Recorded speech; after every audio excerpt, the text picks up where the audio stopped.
આપણે જે topic discuss કરવાનો છે એ ટોપિક છે પરફોર્મન્સ અપ્રેઝલ. પરફોર્મન્સ અપ્રેઝલનો મિનિંગ એવો થાય કે તમારું પરફોર્મન્સ છે એ તમારે અપ લઈ જવાનું છે.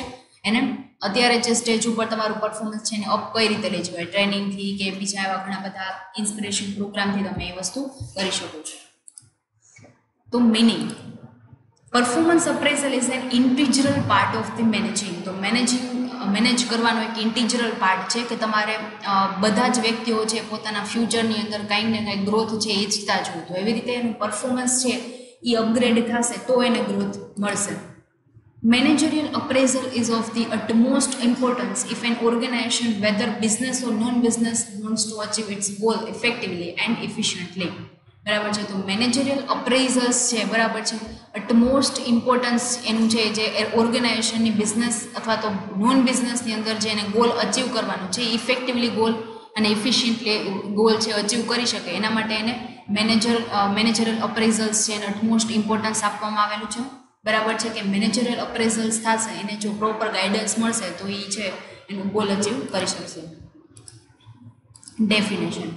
In the words of Wayne Casio, that performance appraisal is the systematic description of an employee's job, relevant strengths and weaknesses. તો તમારી અમુક વસ્તુ છે એ તમારી સ્ટ્રેન્થ હોય, મીન્સ કે તમારું સ્ટ્રોંગ પોઈન્ટ છે. અમુક વસ્તુ છે કે જે તમે ન કરી શકતા હોય તો એ તમારો વીક પોઈન્ટ હોય. ઘણા વ્યક્તિઓ છે એ ગુજરાતીમાં સારું એવું બોલી શકતા હોય, સારી એવી સ્પીચીસ આપી શકતા હોય, બટ ઇંગ્લિશ છે એનું વીક પોઈન્ટ હોય. બરાબર છે. તો ઘણા વ્યક્તિઓ છે, બધા વ્યક્તિઓની અલગ અલગ સ્ટ્રેન્થ અને વીકનેસીસ હોય છે. તો આ રીતે સિસ્ટમેટિક ડિસ્ક્રિપ્શન તમારે તમારા જોબનું આપવાનું છે જેને આપણે પરફોર્મન્સ અપ્રેઝલ કહીશું. Michael Crino defines the performance appraisal is the process of assessing the quantitative and qualitative aspect of an employee's job performance. તો તમારે જે એમ્પ્લોયની જોબ પરફોર્મન્સ કરવાનું છે, બરાબર છે, તો જે અસેસિંગ કરવાનું છે, ક્વોન્ટિટેટિવ અને ક્વોલિટેટિવ આસ્પેક્ટનું તમારે જે અસેસમેન્ટ કરવાનું છે, પરફોર્મન્સ અપ્રેઝલ જે કરવાનું છે, બરાબર છે, તો એની પ્રોસેસ છે કે તમારી ક્વોન્ટિટેટિવ બેઝડ ઉપર કરવાની છે તો ક્વોલિટેટિવ આસ્પેક્ટથી કરવાની છે. તો એમ્પ્લોયી જોબ પરફોર્મન્સ તમારે એ રીતે થવું જોઈએ કે જેનાથી તમારું પરફોર્મન્સ અપગ્રેડ થાય, તમને પ્રમોશન મળે, તમારો ગ્રોથ છે, સેલ્ફ ડેવલપમેન્ટ થશે. In the words that Sexton Adams, performance appraisal is the method for management to make fair and impartial analysis of the value of the employees to organization. તો તમારે જે ઓર્ગેનાઇઝેશનની અંદર જેટલા પણ ટાસ્ક પરફોર્મ કરવાના છે, જે મેથડથી ટાસ્ક પરફોર્મ કરવાના છે, એ ફેર એન્ડ ઇમ્પાર્શિયલ એનાલિસિસ હોવું જોઈએ. મીન્સ કે કોઈ બાયસ્ડ તમે જે એનાલિસિસ્ટ રાખેલો છે પરફોર્મન્સ એનાલિસિસ કરવા માટે જે તમે એનાલિસ્ટ રાખેલો છે એને બાયસ ન હોવો જોઈએ, અથવા તો એ પાર્શિયાલિટી કરે એવો ન હોવો જોઈએ. ઇમ્પાર્શિયલ વેલ્યુએશન જ આવવું જોઈએ, જેનાથી જે ખરેખર જે તમારે મીન્સ કે જે ખરેખરનું જે તમારું પિક્ચર છે, રિયલ પિક્ચર શો થાય એવું તમારે એવો એનાલિસિસ રાખવાનું છે. કેરેક્ટરિસ્ટિક્સ. તો કેરેક્ટરિસ્ટિક્સ કયા કયા છે? The line management must be in a complete agreement as regard the need and the purpose. તો જે લાઇન મેનેજમેન્ટ છે, લાઇન મેનેજમેન્ટ એટલે બોટમ લેવલથી તમારે ટોપ લેવલ મેનેજમેન્ટ સુધી જે કાંઈ પણ ઇશ્યુઝ પહોંચાડવાના છે એ બધું છે એને કહેવાય લાઇન મેનેજમેન્ટ, અથવા તો ટોપ લેવલ મેનેજમેન્ટ તમારે બોટમ લેવલ સુધી આવવાનું છે એ લાઇન મેનેજમેન્ટ છે. કમ્પ્લીટ એગ્રીમેન્ટ હોવો જોઈએ કે તમારે કયા નીડ અને પર્પસ માટે પરફોર્મન્સ અપ્રેઝલ કરવાનું છે. નેક્સ્ટ છે કોમ્પ્લિકેટેડ પ્લાન્સ શુડ બી અવોઇડેડ. જે કોમ્પ્લિકેટેડ પ્લાન હોય કે જે આપણા ગ્રોથને પ્રિવેન્ટ કરતો હોય એવા પ્લાન્સ છે ને આપણે રિમૂવ કરી દેવાના છે. The supervisor's cooperation should be enlisted not only in the preparing the appraisal form but also in a respect of weights to be assigned to each factor. તો તમારે જે કોઓપરેશન સુપરવાઇઝર સાથે કરવાનું છે, સુપરવાઇઝરે તમને જે કંઈ ગાઈડન્સ આપવાનું છે, અથવા તો સુપરવાઇઝરે તમારી સાથે કોઓપરેશન કરવાનું, તમારે એની સાથે કોઓપરેશન કરવાનું છે, તો એવા બે વ્યક્તિઓ વચ્ચે જે રિલેશન્સ છે એ સારા હશે તો કોઓપરેશન થશે. બરાબર છે. અને જે તમને વર્ક અસાઇન કરવામાં આવેલું છે અથવા તો તમારું જે પરફોર્મન્સ અપ્રેઝલ થવાનું છે, તમારે એના માટે ટ્રેનિંગ લેવાની છે, ડાયરેક્શન જોઈએ છે, એ બધું જ સુપરવાઇઝરના કોઓપરેશનથી પોસિબલ થશે. It is desirable that the appraisal plan is completely explained in the advance to those who are likely to have an important because of the implementation. તો તમારે જે અપ્રેઝલ પ્લાન છે એને કમ્પ્લીટલી એક્સપ્લેન કરવાનો in advance two those. તો જે તમારું performance અપ્રેઝલ્સ છે થશે એના માટે તમારે એનાલિસિસ્ટ જે છે એ તમને તમારા પરફોર્મન્સનું પ્રોપરલી છે એ આખું રિયલ પિક્ચર બતાવશે, તમને કમ્પ્લીટ એક્સપ્લેન કરશે કે જેનાથી અપ્રેઝલ પ્લાન છે એને તમને કહેશે આખું કે તમારું આ રીતે અપ્રેઝલ્સ થઈ શકે એમ છે, બરાબર છે, અથવા તો તમે આ પ્રકારનું વર્ક કરશો તો તમને આ જગ્યા છે એ મળી શકે એમ છે, આ જગ્યાએ પ્રમોશન મળી શકે એમ છે. તો આવું ડિઝાયરેબલ અપ્રેઝલ પ્લાન તમે એમને સમજાવશો તો એનું ઇમ્પોર્ટન્સ છે કે ઇમ્પ્લિમેન્ટેશન માટે સારું એવું વર્ક કરશે. The supervisor must be provided the necessary training for the same. તો તમારે જે સુપરવાઇઝરને જે તમને જે ટ્રેનિંગ તમને પ્રોવાઈડ કરે છે એ સુપરવાઇઝરે એવી ટ્રેનિંગ પ્રોવાઈડ કરવાની છે કે જે તમને પ્રોપરલી ગાઈડ કરી શકે, તમારું પરફોર્મન્સ છે એ અપગ્રેડ કરી શકે. There must be a full cooperation of line and staff employees and also mutual checking of their performance appraisal. તો આપણે ઓલરેડી ડિસ્કસ કરી લીધું છે કે સુપરવાઇઝરે તમારી સાથે છે એ કોઓપરેશન કરવાનું છે, તમારે એમની સાથે કોઓપરેશન કરવાનું છે. લાઇન અને સ્ટાફ વચ્ચે જે કોઓપરેશનની જરૂર છે, લાઇન અને સ્ટાફ છે કે જે ટોપ મેનેજમેન્ટ અને જે બોટમ લેવલ મેનેજમેન્ટ વચ્ચે જે કોઓપરેશનની જરૂર છે, જે પ્રોબ્લેમ સોલ્યુશન્સની જરૂર છે એ થશે તો તમારું પરફોર્મન્સ છે એ ઓટોમેટિકલી અપ્રેઝલ્સ થશે. There must be a provision for challenges and review of performance appraisal so is required by the union representative. તો ઓર્ગેનાઇઝેશનના રિપ્રેઝેન્ટેટિવ છે એ અમુક ટાઈમ પીરિયડ પૂરો થાય પછી છે એ ચેલેન્જીસ છે એ આપતા હોય છે, અથવા તો પરફોર્મન્સ છે એનું અપ્રેઝલ છે એનું રિવ્યૂ કરતા હોય છે. આખું પરફોર્મન્સ છે એનું પહેલાં તો એક રિપોર્ટ રેડી કરે અને પછી પરફોર્મન્સને કઈ રીતે તમારે અપગ્રેડ કરી શકાય અને કઈ રીતે વધારી શકાય એના માટેના એ સ્ટેપ્સ લેશે. તો એ તમને પરફોર્મન્સ અપ્રેઝલ એનાલિસિસના ઉપરથી ખ્યાલ આવશે. નેક્સ્ટ છે objective or the need of the performance appraisal. તો તમારે જે પરફોર્મન્સ અપ્રેઝલ કરવાનું છે તો એનું ઓબ્જેક્ટિવ શું છે, બરાબર છે. તો પરફોર્મન્સ અપ્રેઝલ તમે શું કામ કરો છો એનો ઓબ્જેક્ટિવ છે એ તમારે જોવાનું છે. To maintain records in order to determine the compensation, packages, wage structure and salaries raised its. તો તમે જે રેકોર્ડ મેન્ટેન કરો છો અથવા તો કમ્પેન્સેશન પેકેજીસ છે, વેજ સ્ટ્રક્ચર છે, એ બધું તમે જે તમને એ જે પ્રોવાઈડ કરવામાં આવે છે, જે તમારે જોબ પરફોર્મ કરો છો, તમે પરફોર્મન્સ કરો છો એના બધામાં તમને પ્રોવાઈડ કરવામાં આવે છે. તો રેકોર્ડ છે એ મેન્ટેન રાખવા માટે આ બધું પરફોર્મન્સ અપ્રેઝલ કરવામાં આવે છે કે રેકોર્ડ મેન્ટેન રહેશે તો ફ્યુચરમાં તમારે જે ડિસપ્યુટ થાય તો એમાં તમને બતાવી શકે as a proof. To identify the strength and weaknesses of the employees to place right man on the right job.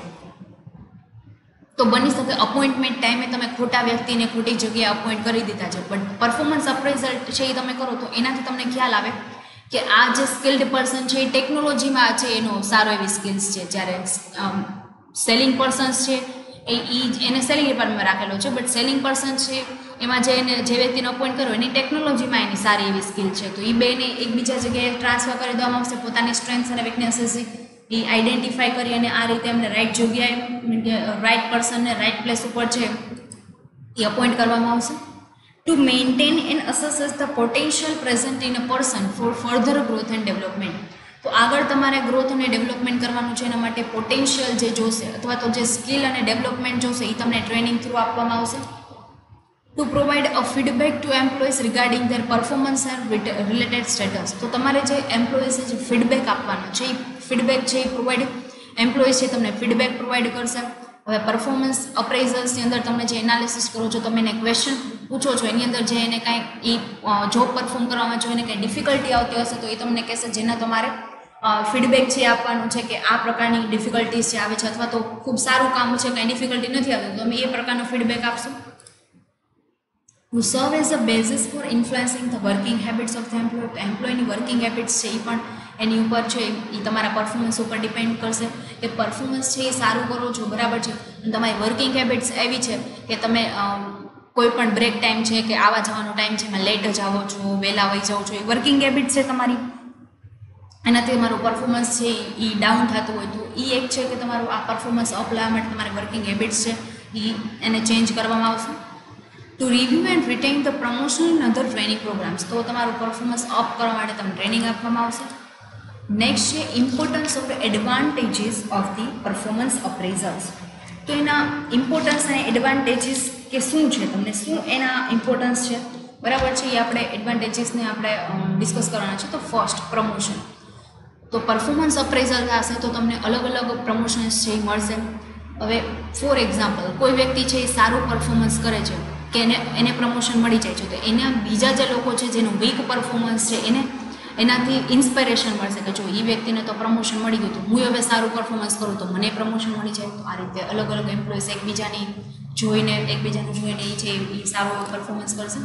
Compensation, તો કમ્પેન્સેશન કઈ રીતે, તો તમે જે પ્રકારનું પરફોર્મન્સ કરો છો, બરાબર છે, જે પ્રકારની તમે જોબ છે, ટાસ્ક છે એ પરફોર્મ કરો છો, તો એ પ્રમાણે એને કમ્પેન્સેશન છે આપવામાં આવશે. જો સારો ટાસ્ક પરફોર્મ કરશે, ન્યૂ ઇન્વેન્શન કરશે, તો એ પ્રકારનું કમ્પેન્સેશન મળશે. કમ્પેન્સેશનની અંદર સેલેરી, બોનસ કે બીજા હાઈ રેટેડ વેજીસ છે એ ઇન્ક્લુડ થશે. જે બની શકે ગવર્મેન્ટ કે એવા જોબ છે તો એની અંદર ક્લાસ વાઇઝ કમ્પેન્સેશન આપવામાં આવે. જે ઓર્ગેનાઇઝેશન, પ્રોફિટ ઓર્ગેનાઇઝેશન છે, પ્રાઇવેટ ઓર્ગેનાઇઝેશન છે, તો એની અંદર ગ્રેડ વાઇઝ આપવામાં આવતા હોય, અથવા તો જે ઓર્ગેનાઇઝેશન છે આપણે એમાં જેમાં વર્ક કરીએ છીએ બની શકે પરફોર્મન્સ વાઇઝ આપતા હોય. એમ્પ્લોય ડેવલપમેન્ટ, તો એમ્પ્લોયનું ડેવલપમેન્ટ થાય એના માટે ટ્રેનિંગ આપવામાં આવે, ડાયરેક્શન આપવામાં આવે, સેમિનાર્સ, મોટિવેશન, ઇન્સ્પિરેશન આપવામાં આવશે. સિલેક્શન વેલિડેશન, તો તમે જે વ્યક્તિને ચૂઝ કરેલા છે તમારા પ્લેસ માટે, તો એ વ્યક્તિ રાઇટ છે કે નહીં, બરાબર છે, એનું વેલિડેશન કેવું છે, બરાબર છે, તમે જે વ્યક્તિને ગોઠવેલા છે એ જગ્યાએ, બરાબર છે, તો એને ખાલી માનો કે ટાઈપરાઇટરની જે થિંગ્સ આવડે છે, કમ્પ્યુટર નથી આવડતું, તો કમ્પ્યુટર જ્યારે ઇમ્પ્લિમેન્ટ થશે તો એ વ્યક્તિ છે એનું વેલિડેશન પૂરી થઈ જશે, તો તમારે ન્યૂ પર્સન છે એને અપોઇન્ટ કરવું પડશે. કમ્યુનિકેશન, તો તમારે એને કન્ટિન્યુઅસ કમ્યુનિકેશનમાં રહેવું પડે, જેનાથી એના ગ્રાઇવન્સીસ, એના સારા રિવ્યૂ, ખરાબ રિવ્યૂ બધું છે તમને જાણવા પડે, એની સાથે કનેક્ટેડ રહેવું પડશે વર્કર સાથે. મોટિવેશન, જો મોટિવેશન આપશો, એનું મોરલ છે એ અપ રહેશે, ડાઉન નહીં થાય, એનું વર્કિંગ એન્વાયરમેન્ટથી ફેવરેબલ થઈ જશે, ફેમિલિયર થઈ જશે, તો એ પરફોર્મન્સ છે એનું અપ થશે. નેક્સ્ટ છે લિમિટેશન્સ ઓફ ધી પરફોર્મન્સ અપ્રેઝલ્સ, બરાબર છે, તો એની લિમિટેશન્સ શું છે એ આપણે ડિસ્કસ કરવાની છે. બાયસ ઓફ અપ્રેઝલ, તો જે અપ્રેઝલ્સ છે મીન્સ કે જે તમારા પરફોર્મન્સનું એનાલિસિસ કરે છે એનો બાયસનેસ હોય કે આ વ્યક્તિ છે સારું અપ્રેઝલ એનું પરફોર્મન્સ છે, સ્ટીલ એને છે એ ટોપ મેનેજમેન્ટની સામે છે એ અપિયર ન કરવા દે. શું કામ, તો કે એ આગળ વધી જશે તો મારો તો પોઈન્ટ અહીંયા ને અહીંયા રહી જશે, બરાબર છે, કોઈની બઢતી છે એ જોઈ ન શકતા હોય, કોઈનો બાયસ હોય. એમ્બિગ્યુટી ઇન સ્ટાન્ડર્ડ, તો તમે જે સ્ટાન્ડર્ડ ફોલો કરો છો એ ક્લિયર નથી, કોઈ પણ વસ્તુ એનો સ્કોપ છે, એના કેરેક્ટરિસ્ટિક્સ છે, એનું વર્ક છે, ઓથોરિટી, રિસ્પોન્સિબિલિટી કાંઈ ક્લિયર નથી, એમ્બિગ્યુટી છે, બરાબર છે, તો કોઈ પણ વ્યક્તિ છે એમ્બિગ્યુટી સ્ટ્રેસ લઈને કોઈ વર્ક ન કરી શકે. ઇનસફિશિયન્ટ એવિડન્સ, તો સફિશિયન્ટ એવિડન્સ નથી આપણી પાસે, સફિશિયન્ટ એવિડન્સ છે, તમારી પાસે જે એવિડન્સ છે એ એવિડન્સ કેવા છે, તો કે ઇનસફિશિયન્ટ છે, મીન્સ કે તમારી પાસે જે એવિડન્સ છે એમાં તમે પ્રોપરલી વર્ક નથી કરી શકતા, અથવા તો તમારે જે પ્રૂફ જોઈએ છે, તમારે જે રેકોર્ડ્સ જોઈએ છે એ તમને પ્રોપરલી નથી મળી શકતા, બરાબર છે, જેના કારણે તમે પરફોર્મન્સ છે એનું એનાલિસિસ નથી કરી શકતા. Several qualities remain without the appraisal, તો બીજી ઘણી બધી એવી ક્વોલિટીઝ છે કે જે આપણા પરફોર્મન્સને અફેક્ટ કરતી હોય. પર્સનલ મેટર્સ છે, આપણું સોશિયલ લાઈફ છે એ પણ આપણા અફેક્ટ કરતી હોય છે, તો એના કારણે પણ આપણે છે એ માનો કે સારું પરફોર્મન્સ ન આપી શકતા હોય, બરાબર છે. All individual differ from the each situation, બધી સિચ્યુએશન્સ છે એકબીજા કરતાં અલગ છે, ઓફિસ સિચ્યુએશન અલગ છે, સોશિયલ સિચ્યુએશન અલગ છે, તો બધી ક્વોલિટી છે એ અપ્રેઝલ્સ છે અથવા તો પરફોર્મન્સને છે એ અફેક્ટ કરશે. લિનિયન્સી ઓર સ્ટ્રિક્ટનેસ ટેન્ડન્સી, તો લિનિયન્સી ટેન્ડન્સી છે એને પોઝિટિવ ટેન્ડન્સી કહેવાય, અને સ્ટ્રિક્ટનેસ ટેન્ડન્સી છે એને નેગેટિવ ટેન્ડન્સી કહેવાય.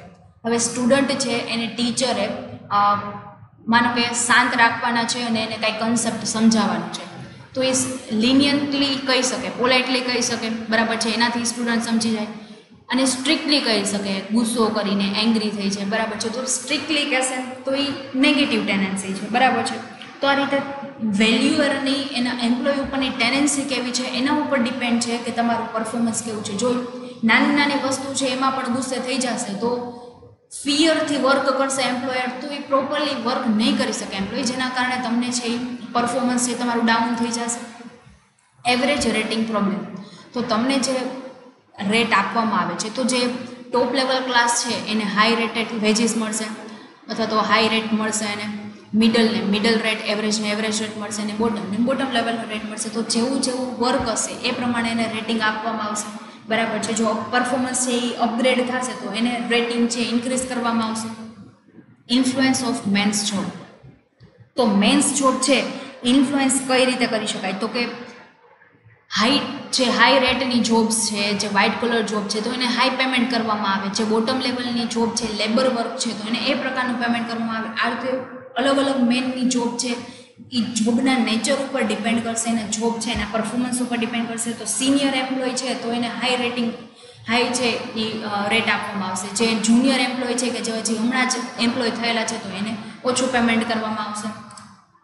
સિમિલારિટી એરર તો બની શકે કે the evaluator tries to look those quality in a subordinates which he himself possesses. તો તમારી પાસે જે મટીરિયલ છે એની અંદર આ જે કન્સેપ્ટ છે લખેલો હશે કે તમે જે ક્વોલિટીઝ માટે તમે તમારા એમ્પ્લોયની અંદર જે ક્વોલિટીઝ ફાઇન્ડ આઉટ કરો છો એ ક્વોલિટીઝ બની શકે એનામાં ન હોય, અથવા તો એને પોઝેસીસ કરવા માટે ટ્રેનિંગની જરૂર હોય. તો આ એરર છે જે વારંવાર ફ્રિકવન્ટલી થાય છે તો તમે એને રિમૂવ કરવા માટે સ્ટેપ્સ છે લઈ શકો છો. નેક્સ્ટ છે મેથડ્સ ઓફ પરફોર્મન્સ અપ્રેઝલ. તો મેથડ્સ જે છે પરફોર્મન્સ અપ્રેઝલની જે મેથડ્સ છે એ મેથડ્સ છે તમને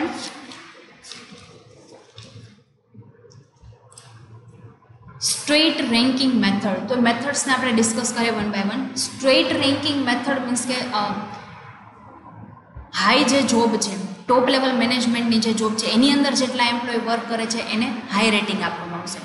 બોટમ લેવલ ઉપર છે એને લો રેટિંગ આપવામાં આવશે, એને લો રેન્કિંગ આપવામાં આવશે. બરાબર છે. તો રેન્કિંગ છે એ કઈ એના પરફોર્મન્સ ઉપર એને રેન્કિંગ આપવામાં આવશે. બરાબર છે. તો બની શકે કે બધાના નેચર અલગ અલગ હોય, બધાની જોબ અલગ અલગ છે. તો આપણે એક વ્યક્તિનું નેચર અને એના બિહેવિયરને બીજા વ્યક્તિ સાથે ક્યારેય કમ્પેર ન કરી શકીએ, કારણ કે બધા વ્યક્તિના બિહેવિયર છે અલગ અલગ હોય છે. એટલે પરફોર્મન્સ વાઇઝ એમને રેન્ક આપવામાં આવશે. તો આ પ્રમાણે તમે પરફોર્મન્સનું અપ્રેઝલ્સ છે કરી શકો છો. હાઈ રેન્કિંગ છે એને તમે પ્રમોશન્સ આપીને એને વધારે હાઈ લઈ જઈ શકો છો, જે બોટમ લેવલ છે એને હાઈ ઉપર લઈ જઈ શકો છો. પેઇડ કમ્પેરિઝન મીન્સ કે તમે A, B, C અને D આ 4 વ્યક્તિઓ છે, આપણી પાસે 4 એમ્પ્લોય વર્ક કરે છે. બરાબર છે. તો તમે એ વ્યક્તિનું પરફોર્મન્સ છે એ B સાથે કમ્પેર કર્યું, અથવા તો એ વ્યક્તિનું પરફોર્મન્સ B, C અને D ત્રણેય સાથે કર્યું, બીનું પરફોર્મન્સ A, C અને D સાથે કર્યું. તો આ રીતે એક વ્યક્તિનું કમ્પેરિઝન બીજી વ્યક્તિ સાથે કરવામાં આવે. હવે ફોર એક્ઝામ્પલ અત્યારે જે પોસ્ટ ઉપર વર્ક કરે છે એ વ્યક્તિ છે, હવે એ રિટાયર થઈ જાય એની જગ્યાએ B વ્યક્તિ છે એને અપોઇન્ટ કરવામાં આવે છે. તો બેયનું પરફોર્મન્સ છે એ કમ્પેર કરવામાં આવશે કે પહેલાં જે વ્યક્તિ કેવું વર્ક કરતો હતો અત્યારે વ્યક્તિ કેવું વર્ક કરે છે. બરાબર છે. બેની ક્વોલિટીઝ કમ્પેટેબિલિટી બધી અલગ અલગ હોય છે. સ્ટીલ એ કમ્પેરિઝન્સ છે કરવામાં આવશે. તો આ રીતે પેઇડ કમ્પેરિઝન કરવામાં આવશે.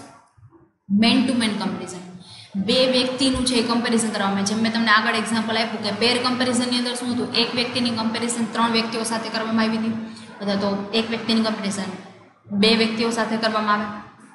મેન ટુ મેન કમ્પેરિઝનની અંદર એક વ્યક્તિની સાથે એક વ્યક્તિની કમ્પેરિઝન કરવામાં આવે કે એકબીજાનું પરફોર્મન્સ કેવું છે એના ઉપરથી એને જજ કરવામાં આવે. બરાબર છે. ગ્રેડિંગ મેથડ તો એને ગ્રેડ આપવામાં આવે. એ ગ્રેડ કેવા હોય તો કે excellent, very good, good, fabulous. બરાબર છે. આ રીતે એને એવા ગ્રેડિંગ એના પરફોર્મન્સ જેવું કરે એને ગ્રેડ આપવામાં આવે. તો સારા ગ્રેડ હોય એને હાઈ લેવલ ઉપર પ્રમોશન આપવામાં આવે, જેના ગ્રેડ ખરાબ છે એને પુઅર પરફોર્મન્સ છે. બરાબર છે. તો એને પરફોર્મન્સ અપ્રેઝલ નહીં આપવામાં આવે. Graphic scale method. તો ગ્રાફિક સ્કેલની અંદર તમારે એવી સ્કેલની જરૂર પડે કે એમ્પ્લોયના કેરેક્ટરિસ્ટિક્સ છે, એમ્પ્લોયની કમ્પેટેબિલિટી છે એને આપણે ગ્રાફ ઉપર છે એ ડ્રો કરીએ, જેનાથી આપણે અમુક એવા કેરેક્ટરિસ્ટિક્સ છે જેને ગ્રાફ ઉપર બતાવી શકતા હોય એને આપણે કન્સિડર કરીએ અને આપણે ગ્રાફિક સેલ્સ મેથડ છે એને આપણે ગ્રાફિક સ્કેલ મેથડને આપણે ઇમ્પ્લિમેન્ટ કરતા હોઈએ છીએ કે જેની અંદર એની પ્રોપર જે એમ્પ્લોય છે એની શું કરીએ તો કે એની કેરેક્ટરિસ્ટિક્સ લઈ લઈએ અને એનું કન્ટ્રીબ્યુશન કેટલું છે કંપનીની અંદર અથવા તો એનું જોબની અંદર એનું કન્ટ્રીબ્યુશન કેટલું છે એને આપણે માપતા હોય. બરાબર છે. એને પરફોર્મન્સ અપ્રેઝલ્સ છે એ કહેવાશે. નેક્સ્ટ છે ચેકલિસ્ટ મેથડ. તો ચેકલિસ્ટ મેથડની અંદર શું ઇન્ક્લુડ થશે તો ચેકલિસ્ટ મેથડની અંદર આપણા અંડર જેટલા એમ્પ્લોય વર્ક કરે છે એ એમ્પ્લોયને આપણે પ્રોપરલી ચેક કરવા છે, એને સમજવા છે. તો આપણે એક ક્વેશ્ચનર બનાવીએ, એક ચેક લિસ્ટ બનાવીએ કે જેના થ્રુ આપણે એનું પરફોર્મન્સ અપ્રેઝલ્સ છે કરી શકીએ. બરાબર છે. યસનો બેઝિસ ઉપર આન્સર હોય અથવા તો તમે એવું કમેન્ટ બોક્સ રાખો એની અંદર કમેન્ટ કરશે. તો આ રીતે એક ચેકલિસ્ટ રેડી કરીએ જેનાથી આપણને એનું પરફોર્મન્સ અપ્રેઝલ છે ખ્યાલ આવી જાય. Forced choice description method. Forced choice description મેથડની અંદર આપણે એમને એવું સજેસ્ટ કરવાનું છે ફોર્સ ચોઇસની અંદર કે આપણે ફોર્સ ચોઇસ છે એટલે કે આપણે એને 2 ઓપ્શન આપેલા છે. હવે કોઈ બાયસનેસ વાળો વ્યક્તિ છે તો એ શું કરે, બેમાંથી એકેય ઓપ્શન છે સિલેક્ટ નહીં, બટ એને ફોર્સ છે કે બેમાંથી એક ઓપ્શન તો એને કમ્પલસરી સિલેક્ટ કરવો જ પડશે. તો આ રીતે એને ફોર્સ બે ડિસ્ક્રિપ્શન મેથડ એને આપવામાં આવેલી છે, ફોર્સફુલી અને બેમાંથી એક તો સિલેક્ટ કરવી જ પડશે, બરાબર છે. અને નંબર ઓફ સ્ટેટમેન્ટ્સ છે એ આપેલા છે, તો એમાંથી ગમે એક તો એને ચૂઝ કરવું પડશે. એ ફોર્સફુલી છે. ક્રિટિકલ ઇન્સિડન્ટ મેથડ, તો ક્રિટિકલ ઇન્સિડન્ટ મેથડની અંદર શું થશે, તો કોઈ એવી થિયરી છે કે જે બે વ્યક્તિની અંદર ડિફરન્સીસ કરવામાં આવે છે, અથવા તો કોઈ વ્યક્તિને સતત સક્સેસ મળે છે, કોઈ વ્યક્તિને ફેલિયર મળે છે, બરાબર, કંપનીની અંદર. તો એવા એમ્પ્લોય શું કરશે, તો કે એના બીજા જે કલીગ છે એને હેલ્પ કરવાની ના પાડી દેશે, નાની નાની વાતમાં કામ પ્રત્યે ગુસ્સો કરશે, અથવા તો એને જે ચાન્સ મળે છે, બરાબર છે, એને ફર્ધર ટ્રેનિંગનો ચાન્સ મળે છે એમાંથી રિફ્યુઝ કરી દેશે. એટલે આવી ક્રિટિકલ ઇન્સિડન્ટ છે એ ક્રિએટ થશે, બરાબર છે. આવા ક્રિટિકલ જે ક્રિએટ થાય છે, બરાબર છે, આવા એક્સેપ્શનલ કેસ ક્રિએટ થાય છે, એને આપણે પરફોર્મન્સ અપ્રેઝલ આપશું, બરાબર છે. તો એનાથી જો આપણે આવી વસ્તુઓથી આપણે જો એ વસ્તુને પ્રિવેન્ટ કરવી છે તો આપણે એને પરફોર્મન્સ અપ્રેઝલ માટેનું ગાઈડન્સ આપશું. ગ્રુપ અપ્રેઝલ, તો એક આખું ગ્રુપ જે વર્ક કરે છે એને આપણે અપ્રેઝલ આપીએ અને એક આપણે એને એ ગ્રુપને આપણે શું કરીએ, અત્યારે માનો કે લેબર વર્ક કરે છે તો એની પછી આપણે એને મેનેજરિયલ લેવલ ઉપર લઈ જાય, હેડ લેવલ ઉપર લઈ જાય, બરાબર છે. તો આ પ્રકારનું પરફોર્મન્સ અપ્રેઝલ છે એને આપવામાં આવશે. નેક્સ્ટ છે ફિલ્ડ રિવ્યૂ મેથડ. બધું જ આપણે માનો કે પરફોર્મન્સ છે એને કરવું છે તો આપણે એના રિવ્યૂ જાણવા પડે. આપણે કોઈ સ્ટ્રેટેજી છે, પ્લાનિંગ છે, ઇમ્પ્લિમેન્ટ કરી લીધું છે,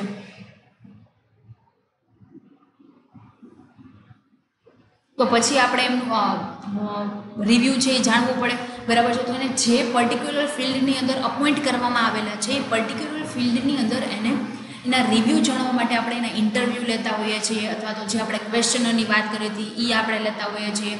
પર્ટિક્યુલર પર્સન ટુ પર્સન જઈને આપણે એને પૂછીએ કે તમને આ જોબથી સેટિસ્ફેક્શન છે કે નહીં, અથવા તો એની સેલેરીથી સેટિસ્ફેક્શન છે કે નહીં. તો આ પ્રમાણે પરફોર્મન્સ અપ્રેઝલ છે એ કરવામાં આવે, જેની અલગ અલગ મેથડ્સ છે કે જે આપણે ડિસ્કસ કરેલી છે. હવે જે નેક્સ્ટ ટોપિક આપણે ડિસ્કસ કરવાનું છે એ છે સોર્સ ઓફ રિક્રુટમેન્ટ, કે જે આપણે નેક્સ્ટ લેક્ચરની અંદર ડિસ્કસ કરશું. Thank you.